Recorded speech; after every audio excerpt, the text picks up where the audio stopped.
কারণ কোরআন হলো আল্লাহর বাণী, আল্লাহর কালাম বলা হয়, ইয়ানি আল্লাহর কথাকে আল্লাহর কালাম বলা হয়। তো এটা হলো আল্লাহর বাণী। এ দুনিয়াতে যত কিতাব আছে সবচেয়ে দামি কিতাব হলো কোরআন। এর কোনো তুলনা নেই কোরআনের, এত দাম। এবং আল্লাহ নবী সাল্লাল্লাহু আলাইহি সাল্লাম বলেছেন, খায়রুকুম মান তাআল্লামাল কুরআনা ওয়া আল্লামাহু, তোমাদের মধ্যে সবচেয়ে উত্তম মানুষ, উত্তম ব্যক্তি সেই ব্যক্তি যে কোরআনকে পড়ে এবং অপরকে পড়ায়, যে কোরআন শেখে এবং অপরকে শেখায়। আল্লাহ নবী সাল্লাল্লাহু আলাইহি সাল্লাম এখানে কোনো বিজনেসম্যান, কোনো ধনী ব্যক্তির প্রশংসা করেননি। আল্লাহ নবী সাল্লাল্লাহু আলাইহি সাল্লাম করেছেন কাদের প্রশংসা? কোরআনওয়ালাদের প্রশংসা।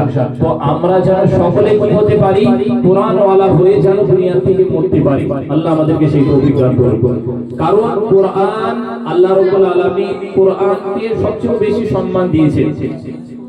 দুনিয়াতে যত কিতাব আল্লাহ রাব্বুল আলামিন আসমান থেকে নাযিল করেছিলেন, কোন কিতাবের আল্লাহ রাব্বুল আলামিন জিম্মেদারি নেননি, কিন্তু কোরআনে কারীমকে নাযিল করার পরে আল্লাহ রাব্বুল আলামিন কোরআনে কারীমের জিম্মেদারি নিয়েছেন। আল্লাহ রাব্বুল আলামিন কোরআনে কারীমে আয়াত নাযিল করেছেন, ইন্না নাহনু নাযালনা যিকরা ওয়া ইন্না লাহু লাহাফিজুন, যে বেশক আমি এই কোরআনে কারীমকে নাযিল করেছি আর এর হেফাজতের জিম্মা হলো আমার। এই কারণে আল্লাহ রাব্বুল আলামিন কত সুন্দর একটা নিজাম চালিয়ে রেখেছেন দুনিয়াতে। সেই নিজামটা হলো কি? সেই নিজামটা হলো মক্তব এবং মাদ্রাসা। কোরআন হেফাজতের যে একটা মনে করেন যে কোরআন হেফাজতের কারখানা, কোরআন হেফাজতের একটা কোরআন হেফাজত করার একটি জায়গা, একটি স্থান, সেটি হলো কি? আসল তার মূল হলো মক্তব এবং মাদ্রাসা।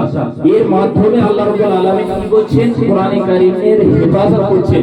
তো যারা কোরআনে কারীম পড়ে, যারা কোরআনে কারীম শেখে এবং শেখায়, তারা অতি ভাগ্যবান। তো এই কারণে আমরা সবাই তাদের জন্য দোয়া করব আর নিজেদের সন্তানকে কি করব? কোরআনে কারীমের হাফেজ বানানোর চেষ্টা করব বেশি বেশি করে। কারণ কাল কিয়ামতের দিনে কোরআনে কারীম পড়নে ওয়ালা হাফেজে কোরআন সে বলা হবে, হাফেজে কোরআনকে, যে তুমি কোরআন শরীফ পড়তে থাকো আর জান্নাতের সিঁড়িতে চড়তে থাকো। এই সম্মান আল্লাহ রাব্বুল আলামিন কাউকে দেবেন না, শুধু হাফেজে কোরআনকেই দেবেন। সে কি করবে? জান্নাতের সিঁড়িতে আল্লাহ রাব্বুল আলামিন তাকে দাঁড় করিয়ে দেবেন আর বলবেন, তুমি জান্নাত কোরআনের আয়াত পড়তে থাকো আর জান্নাতের সিঁড়িতে চড়তে থাকো। তার ঠিকানা সেখানে হবে যেখানে সে শেষ আয়াতে গিয়ে থামবে। আর হাফিজে কোরআনের মাতা পিতাকে আল্লাহ রাব্বুল আলামিন কি করবেন? কাল কিয়ামতের দিনে সূর্যের চেয়ে অধিক উজ্জ্বল এমন তাজ, এমন পোশাক পরিধান করাবেন যে অন্য মানুষরা দেখে hayran হয়ে যাবে যে আল্লাহ, এরা এত সুন্দর পুরস্কার, এত বড় পুরস্কার, এত বড় ইনাম এরা কিসের বদৌলতে পেয়েছে? তখন বলা হবে যে এরা এদের সন্তানকে কি করেছিল? হাফিজে কোরআন বানিয়েছিল। এবং বলা হয় যে হাফিজে কোরআনকে কাল কিয়ামতের দিনে আল্লাহ রাব্বুল আলামিন যেখানে নবী, আউলিয়া, শহীদদেরকে আল্লাহ রাব্বুল আলামিন যে বড় বড় আল্লাহওয়ালা হবে তাদেরকে আল্লাহ রাব্বুল আলামিন সুপারিশ করার অধিকার দেবেন, এই রকম হাফিজে কোরআনকে আল্লাহ রাব্বুল আলামিন কি করবেন? সুপারিশ করার অধিকার দেবেন। সেই হাফিজে কোরআন তাদের পরিবার পরিজন থেকে 10 জন এমন মানুষ যাদের জন্য আল্লাহ রাব্বুল আলামিন কি করে দিয়েছে? জাহান্নাম লিখে দিয়েছে, ওয়াজিব করে দিয়েছে। যাদের জন্য জাহান্নাম ওয়াজিব হয়ে গিয়েছে তাদেরকে সেই হাফিজে কোরআন আল্লাহর কাছে সুপারিশ করে নিজের সাথে কি করবে? জান্নাতে নিয়ে যাবে।